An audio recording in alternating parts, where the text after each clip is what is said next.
మనం కొట్టుకుని ఎందుకబ్బా అని చెప్పి దేవినేని అవినాష్ వాళ్ళ మామగారు ఎవరు సంథింగ్ ఒక బంధువుతో నాని వాళ్ళ మనిషి మాట్లాడాడు, వీళ్ళ మామ ఎవరు మాట్లాడుకుని మన ఇద్దరం కలిసి మొత్తం ఆస్తులు తగలేసుకోవడం ఎందుకు, 1500 ఇద్దాం అన్నారు.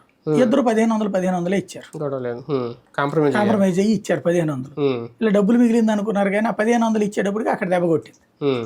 ఇప్పుడు మొదటి చూసారు మన కళ్ళ ఎదురుకుండా 3000 రూపాయలు ఇద్దరు ఇచ్చారు ముందు.